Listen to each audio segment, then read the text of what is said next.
The great alien empire ruled half the galaxy with pride and cruelty. Its emperor, known for his cold heart, believed humans were weak and foolish. To him, they were only small creatures trying to act brave in a universe built for stronger species. One day, when a peace message came from the human colony, the emperor decided to make fun of them. He wanted to humiliate humans in front of the entire galaxy, so he called his soldiers and gave a dark order. "Send them my daughter," he said with a smirk. The broken one. The hall went silent. The courtiers looked at each other nervously. Everyone knew whom he meant. Princess Lyra, his only child, born with a weak leg and a trembling arm.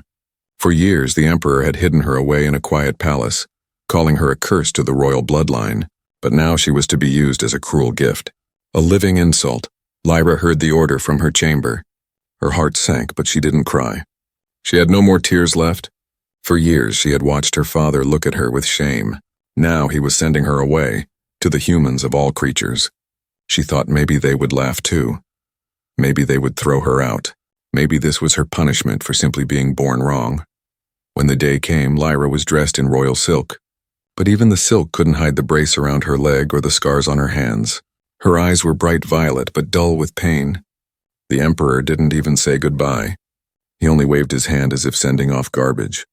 The soldiers carried her to a silver transport ship, whispering cruel jokes behind her back. "This will be fun," one of them said, laughing. "Let's see how the humans handle the emperor's little broken doll." The ship left the golden palace and entered the dark void of space. Lyra sat quietly by the window, watching the stars blur past. She wondered if humans were as cruel as her people said. Maybe they would throw her into the streets. Maybe they would pity her. She didn't know which was worse. Hours later, the ship entered the orbit of a small dusty planet, the human colony of Terra 5. It wasn't beautiful like her father's empire. The buildings were rough, made of steel and rust. Smoke rose from chimneys and machines hummed in every direction. It looked alive.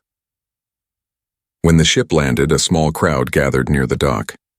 They had heard the news an alien princess was coming.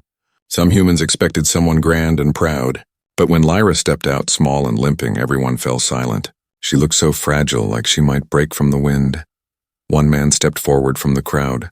His clothes were simple, covered in oil and dust. His hands were rough from work. He wasn't a soldier or a leader, just a mechanic named John. He didn't bow or stare. He just looked at her with soft, tired eyes. "Are you okay?" he asked quietly. The guards behind Lyra laughed loudly. "She's your gift from the emperor," one said with a sneer. "He wanted to show you how weak his people can be." John didn't answer. He simply stepped closer and took Lyra's bag from her shaking hands. "You must be tired," he said gently. "Come inside. It's cold out here." The alien stopped laughing. Even Lyra stared at him, confused. No one had ever spoken to her like that before, not even her caretakers. His voice carried no pity, only kindness.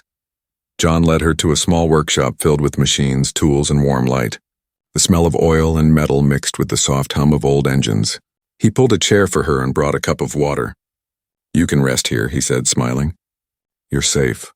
For the first time in years, Lyra felt her chest tighten, not from pain but from something new. Hope. Outside, one of the alien soldiers whispered into his communicator, reporting to the Emperor. "They didn't laugh, Your Majesty." The human, he helped her. The Emperor's face darkened. He leaned back in his golden throne, eyes full of disbelief. "Helped her?" He repeated coldly. "We'll see how long that lasts." But far away on Terra 5, the small act of kindness had already started a storm that would change the galaxy forever. The next morning, the sun rose weakly over the metal roofs of Terra 5. Smoke drifted from the workshops and the sounds of machines filled the air. Inside one small garage near the colony's edge, John was already at work, fixing an old cargo hauler. Sparks flew from his tools. The air smelled of iron and oil, and soft music played from a dusty radio. Princess Lyra sat quietly in the corner, her hands folded tightly on her lap. She didn't speak. Her eyes followed John as he worked, his rough hands, his tired face, the way he hummed while turning the wrench. It was strange to her. In her father's palace, no one ever smiled while working. No one ever spoke softly either. When John noticed her watching, he gave a small grin. "You don't have to sit so stiff, you know," he said. "This place isn't a throne room." Lyra lowered her eyes. I don't know how to act, she said in a soft voice. People usually avoid me? John wiped his hands on a cloth and looked at her kindly. Well, I don't avoid people unless they're trying to kill me, he joked gently. Lyra blinked, not understanding at first, but then a faint smile appeared on her lips. It was the first time in years that anyone had made her smile. She wanted to say more, but her voice trembled and she stopped. The metal brace on her leg clinked softly as she shifted. John noticed it but said nothing. He didn't stare or ask rude questions. Instead, he pointed to a small pile of parts on a table. See that blue piece? He said. Hand it to me, please. Lyra hesitated, then limped slowly to the table. Her hand shook as she picked up the part. When she gave it to him, John nodded. Perfect, he said. Thanks, partner. That word hit her heart like light through a dark window. No one had ever called her that before. For the next few hours, she watched him repair engines, weld panels, and fix power cables. Every time she tried to help, she worried she might make a mistake. Once a small metal tool slipped from her weak hand and clattered to the floor. She froze, fear rising in her chest. Back home, a mistake like that would earn her a slap or worse. But John just turned around and chuckled. Happens to me all the time, he said, kneeling down to pick it up. You'll get better with practice. Lyra's throat tightened. That simple kindness confused her. Why didn't he mock her? Why didn't he call her weak? Later, when John stepped outside to fetch a part, Lyra looked around the workshop. She saw photos pinned to the wall, John with other humans laughing, covered in grease and dirt. They looked happy even though they had so little. There was one picture of a small girl holding a wrench beside him. She had the same kind eyes. John returned and caught her staring. That's my daughter, he said quietly. She's gone now. Lyra's eyes widened. I'm sorry, she whispered. He smiled sadly. Don't be. She'd have liked you. She was curious about everyone. The silence that followed was gentle, not heavy. It felt like two lonely hearts had recognized each other. That evening, as darkness covered the colony, Lyra heard laughter from outside. A few alien traders had gathered near the gates, mocking her presence. Look at that, one shouted. The Emperor's broken doll is cleaning human floors. Another laughed loudly. Guess humans like collecting trash now. Lyra froze, shame burning in her chest. But before she could speak, John walked out of the workshop and faced them calmly. His voice was firm. Say another word and I'll show you how humans handle bullies. The laughter stopped. The aliens backed away, muttering under their breath. John turned back to Lyra. You don't listen to them, he said softly. You're not broken. You just need a chance to heal. That night, Lyra sat by the small heater inside the workshop, staring at her reflection in a piece of metal. For the first time, she didn't hate what she saw. Outside, the alien soldiers who had delivered her reported everything to the Emperor through a secret comlink. The human treats her kindly, my lord, one said. The Emperor's voice growled from the speaker, sharp and cold. Kindly, he dares? He crushed his wine glass in anger.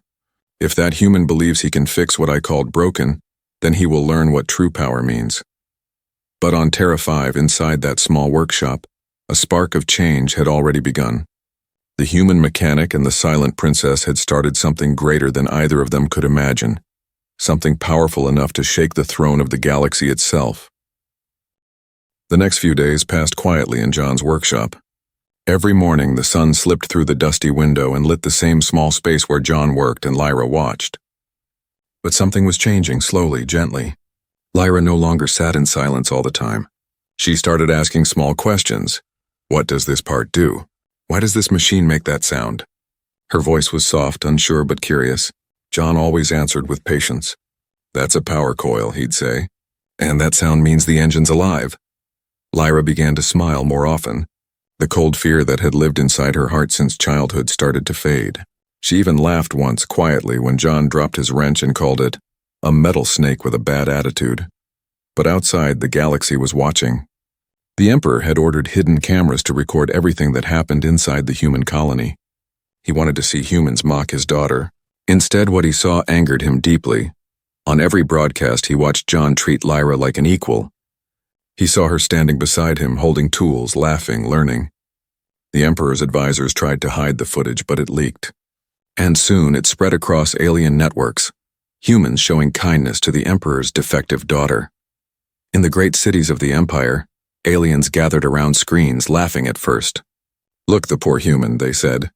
He's pretending that broken thing is useful. Maybe he thinks he can fix her like one of his machines. The laughter filled the halls of power, but then something unexpected happened. The laughter started to fade. People began to see something they had never seen before. Princess Lyra smiling. For years she had been known only as the hidden one, the Emperor's shame. But now she looked alive, standing tall beside a human, her eyes bright and strong. On Terra 5, John noticed the change in her too. One evening, while working on a broken shuttle engine, Lyra suddenly reached out and stopped him. "Wait," she said softly. "That wire should go here." John blinked. "How'd you know that?" She smiled shyly. "I watched you. I learned," John grinned. "Well, looks like I've got competition." That night, Lyra sat outside watching the stars. The wind was cool, and for the first time she felt peace.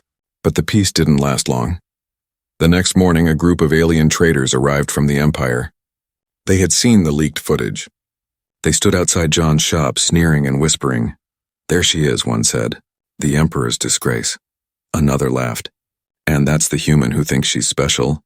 Lyra froze when she heard them. The old fear came rushing back.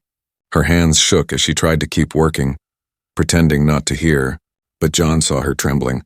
He put down his tools and walked outside. "Is there a problem here?" he asked calmly. The tallest alien smirked. "No problem. We just came to see the human who's fallen in love with trash." The crowd laughed, but John didn't raise his voice. He just stepped closer until the alien stopped smiling. "Funny," John said quietly. "I see trash every day, but it usually knows when to leave." The laughter died. The aliens glared but backed off. One of them spat on the ground before leaving. "You'll regret this, human," he hissed.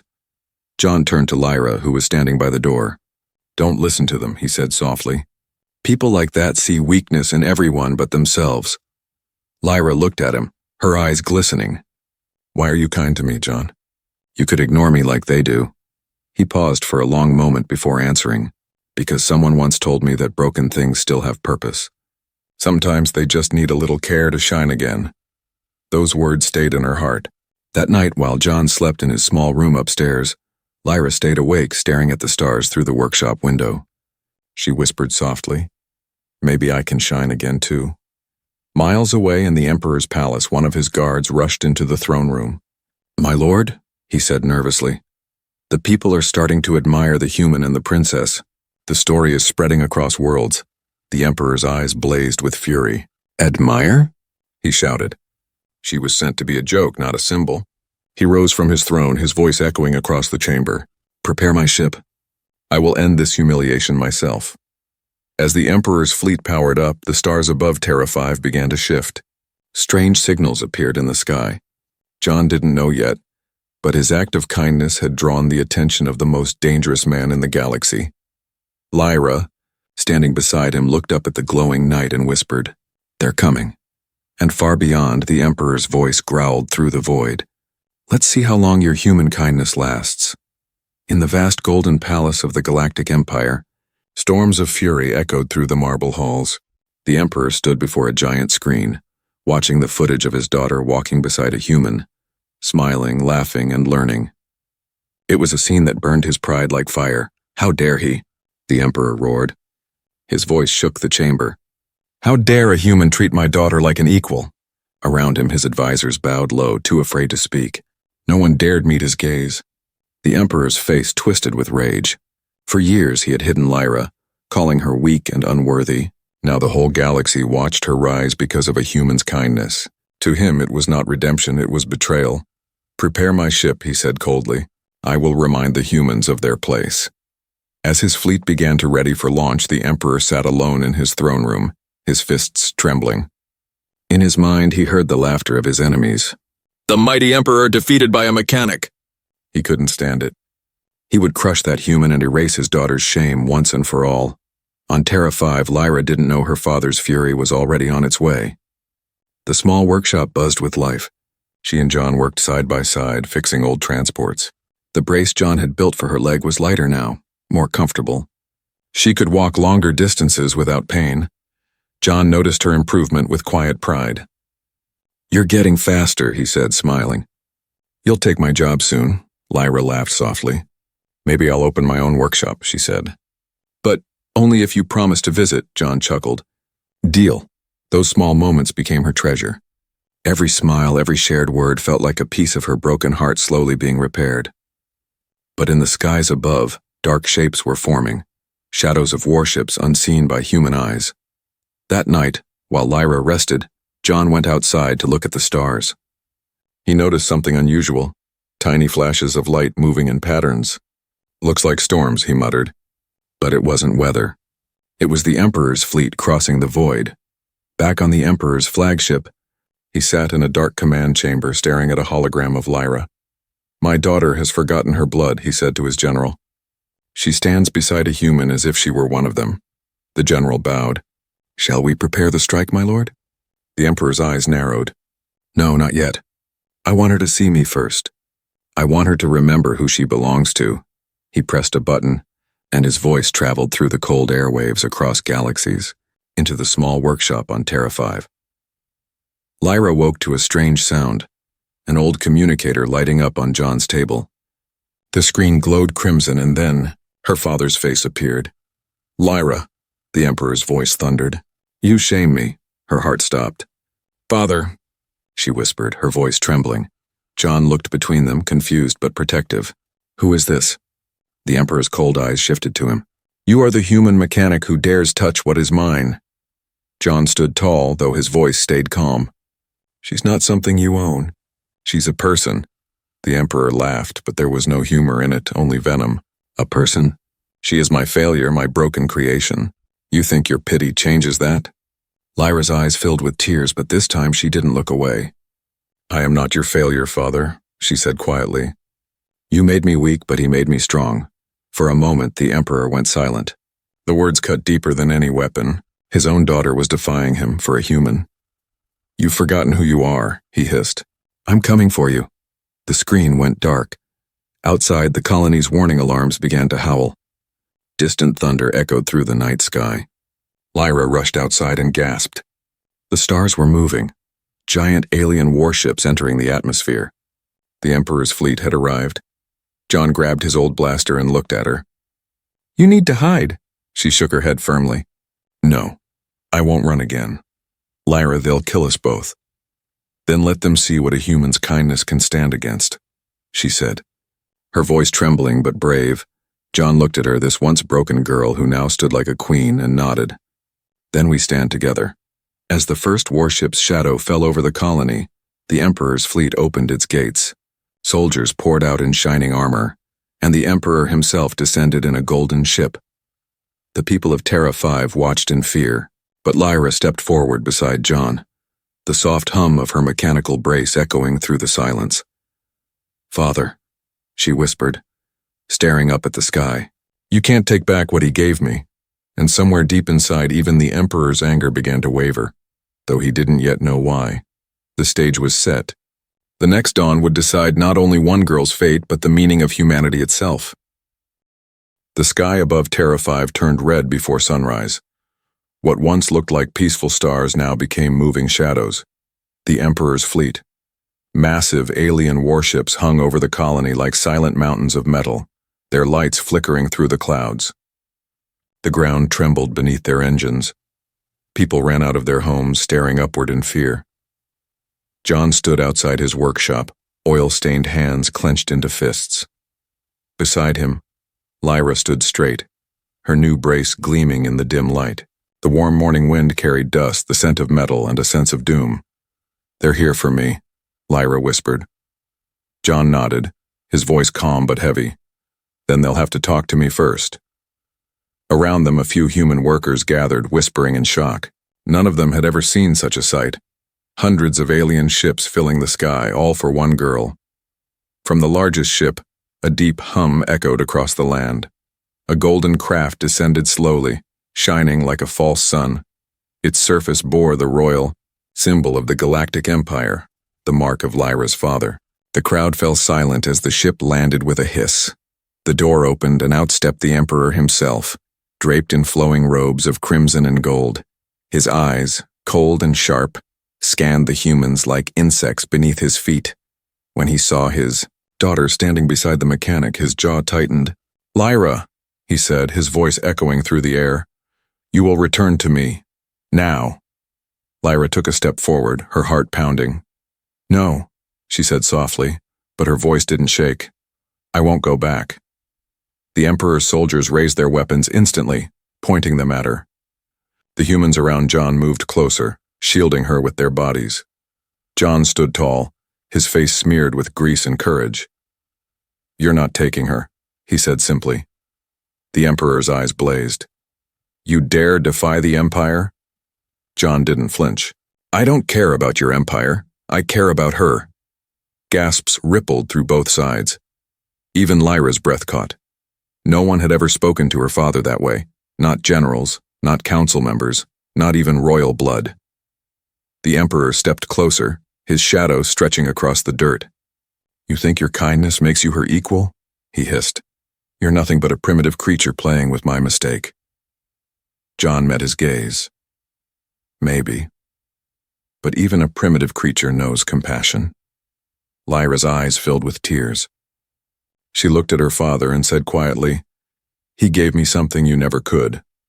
The Emperor raised his hand in anger. Enough. Lightning-like energy sparked from his gauntlet, striking the ground near them. The explosion threw dust into the air. People screamed. But John didn't move. He reached out and pulled Lyra behind him, shielding her with his body. The Emperor froze for a moment, shocked by the human's bravery. Then his fury doubled. You would die for her? He demanded. John's voice was steady. If that's what it takes to show you she's not a joke, yes. Above them, thunder rolled from the warships as their cannons powered up. The entire colony shuddered, yet not a single human ran. They stood firm, beside John and Lyra, forming a wall of bodies between the Emperor and his daughter. Lyra, trembling, stepped forward again. Father, please, she said softly. Look at me. I'm not your shame anymore. For a brief second, the Emperor hesitated. His eyes softened, just a flicker of memory. The child he once held for a moment after birth flashed in his mind. The small girl who once smiled before he turned away from her, but pride was a heavy chain. He clenched his fists and turned his gaze hard again. You are no daughter of mine, he said coldly. Lyra's voice broke, but her spirit did not. Then I'll be the daughter of humanity, she said. The words struck him like a blade. Around the colony, cameras and drones recorded everything. Across the galaxy, billions watched live, seeing a human stand against an emperor, and a daughter choose love over fear. The Emperor lifted his hand once more. You've sealed your fate. Before he could strike, John stepped forward, his voice rising through the chaos. You can destroy our colony, you can kill me, but you'll never erase what your daughter has become, because you never made her strong. We did. Silence followed. The Emperor's hand trembled in midair. The soldiers looked uneasy. Even the ships above seemed to pause. Lyra's metal brace clicked softly as she walked up beside John. If you want to end this, she said, staring at her father, then do it in front of everyone who once feared you. Show them what kind of ruler you really are. The Emperor's rage burned hotter, yet something deeper stirred inside him. Doubt. He turned away abruptly. Return to the ship, he ordered his guards, voice cracking slightly. Now. The soldiers hesitated, confused. Then the Emperor shouted louder. I said now. The golden craft rose into the sky, leaving behind silence and disbelief. Lyra stood still, her eyes glistening. He didn't attack, she whispered. John smiled faintly. Maybe he saw what I see. For the first time in her life, Lyra felt taller than her pain. The storm had passed, but its echo was still rolling across the stars. Somewhere in the Emperor's ship, the mighty ruler of 1,000 worlds sat, alone in the dark, whispering to himself, What have I done? The Emperor sat alone in his golden chamber, the stars of the galaxy glowing beyond the window like silent witnesses. The room was quiet except for the faint hum of the ship's engines. His reflection stared back at him, proud crown, trembling hands, and tired eyes that had seen too many wars. For the first time in many years, The great ruler of the empire felt something unfamiliar. It wasn't anger, it wasn't power. It was shame. He replayed the moment in his mind. Lyra standing in front of him, her metal brace shining under the alien sun, the human standing beside her, protecting her. She had looked fearless. She had spoken like a queen. And when she said, "Then I'll be the daughter of humanity," something inside him cracked. He pressed his palms against his head. "How did I let this happen?" he whispered. "How did a human teach her strength when I, her father, could not?" Outside the chamber, his generals waited, afraid to speak, afraid. They had never seen their emperor silent for so long. When one of them finally entered, the emperor didn't even look up. "Speak," he said. "My lord," the general said carefully, "the galaxy is watching the recordings. Every colony, every system. Many are inspired. Some say the princess and the human are a symbol of hope." The emperor's eyes darkened. "Hope," he repeated, almost spitting the word. "They see rebellion and call it hope. But Majesty," the general continued softly, "they see compassion. They see change."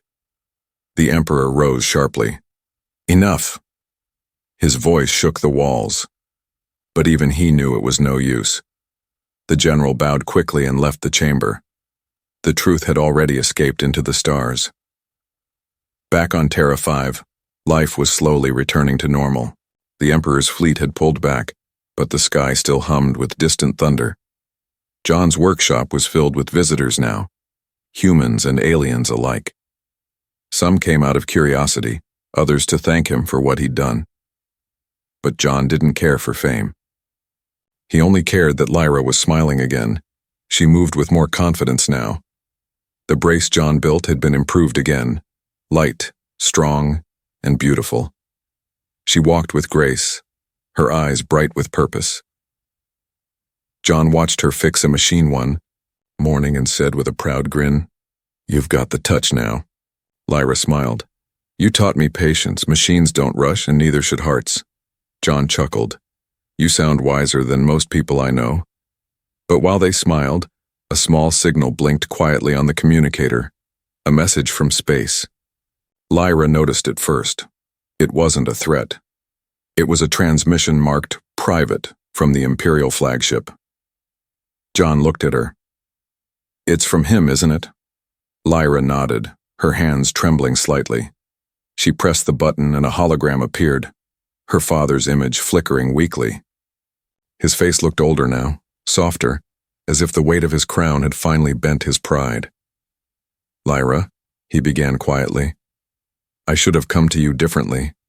She froze, hardly believing her ears. "Father, I watched you," he continued. "You stood before me and didn't bow. You faced me with courage I never had. I thought strength was fear and obedience, but you showed me it's something else." John stayed silent, stepping back to let them speak. The Emperor looked down. "I sent you away to shame the humans. Instead, they shamed me with their kindness. I don't ask for forgiveness, I don't deserve it.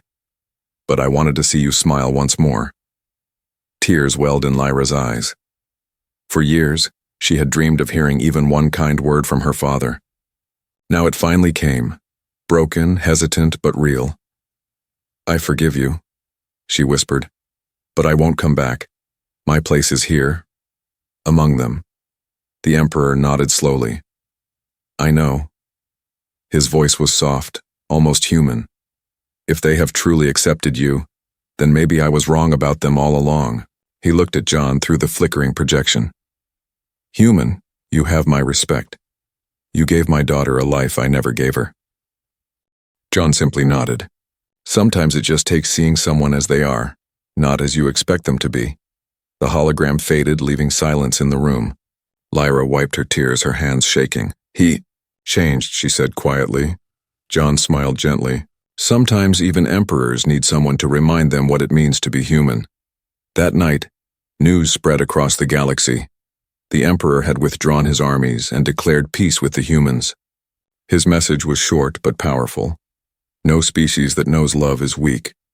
Across alien worlds, the story of the human mechanic and the Emperor's daughter became a legend. They called it the Lesson of Terra 5, and as Lyra stood outside her workshop, the wind brushing through her hair, she looked up at the stars and her father's empire still shining far away, and whispered, "Thank you for finally seeing me." John stepped beside her, grease on his hands, warmth in his smile. "You think he'll visit someday?" Lyra smiled softly. "Maybe, but even if he doesn't, he finally let me live." Together they watched the night sky, no longer as human and alien, but as two souls who had changed the course of worlds with one small act of kindness. Months passed after the Emperor's fleet withdrew from Terra 5. The skies were clear again, filled with ships carrying traders, travelers, and diplomats instead of war machines. What was once a forgotten colony had become a symbol of peace. People called it the planet of second chances. In the middle of the dusty town stood John's old workshop, now painted white and gold. The once small garage had grown into a repair center where humans and aliens worked side by side. Children played outside, laughing as they built tiny robots from spare metal parts. Inside, Lyra worked with steady hands, repairing an engine that hummed like a living creature. Her movements were calm, confident, every gesture carrying grace and strength. She no longer hid her brace. It had become part of her identity, shining silver against her pale skin. John walked in, wiping sweat from his forehead. "You've been working since sunrise," he said with a smile. "Take a break before you fix the whole galaxy." Lyra laughed softly. "You taught me that machines don't wait," John chuckled. "Yeah, but people need rest too." She looked at him warmly. "You never rest, John. You're always fixing something, and even broken souls." He shrugged modestly. "Maybe that's just what I'm good at." Outside, a crowd began to gather. Journalists, travelers, and students from different species stood in front of the workshop. They carried cameras and recording drones. They weren't here for repairs. They were here to see her. One reporter, a young alien with golden eyes, stepped forward. "Princess Lyra," he said, bowing respectfully. "Across the galaxy, you're known as the girl who changed two worlds. Everyone wants to know, and what made you stay among humans?" Lyra paused, then smiled gently. "Because they showed me what my own kind forgot," she said. "Humans taught me that strength isn't about power. It's about care. It's about standing for someone when no one else will." The crowd listened in silence. Even the wind seemed to stop. John watched proudly as she continued, her voice growing stronger. "My father ruled through fear. John ruled through kindness. And kindness won." The crowd erupted in applause. Drones broadcast her words across the stars. On distant worlds, millions watched her speech live. Humans, aliens, soldiers, and children alike. Meanwhile, in the Emperor's palace far away, the Emperor himself sat before a large screen. His face, older and gentler now, softened as he saw his daughter speaking to the galaxy. When she said kindness won, he smiled faintly for the first time in years. Perhaps, he murmured to himself, that's what ruling should feel like. He turned to his advisor. "Send an envoy to Terra 5. I want to sign a unity charter. In her name." Back on the colony, the crowd had left and night had fallen. The workshop was quiet again. Lyra sat outside on the steps watching the stars. John joined her, carrying 2 mugs of warm tea. "Still awake?" he asked. "I was just thinking," she said softly. "All my life I wanted my father's approval. I thought if I became perfect, he'd finally look at me. But it wasn't perfection that changed him. It was what you taught me, to be kind even when the world is cruel." John sipped his tea. "Kindness doesn't need a crown, Lyra. It just needs courage." She smiled at that. "Then maybe courage is what connects our worlds." They sat together in silence. The stars glowing above them, the same stars that once carried warships, now carrying peace envoys. In the distance, a ship entered orbit, painted in the royal colors of the Empire. The Emperor had kept his word. The new banner fluttering across its hull read, "The Alliance of Humanity and Empire, for Compassion and Unity." Lyra's eyes glistened. "He's really changed," she whispered. John nodded. "So did you. You didn't just fix your father's heart. You fixed a galaxy that forgot how to feel." She turned to him, smiling softly. "I couldn't have done it without you." He looked up at the stars, then at her. "Maybe not, but you reminded me what humans fight for. Hope." The wind carried their laughter into the night. Across galaxies, stories would be told about the broken alien princess who was sent as a joke, and the human mechanic who treated her like no one else. They called it the tale of Lyra and the mechanic, a story that began with cruelty and ended with compassion powerful enough to heal worlds. And under the endless stars of Terra 5, the two sat quietly, no longer human and alien, but simply two souls who proved that kindness could reshape the universe.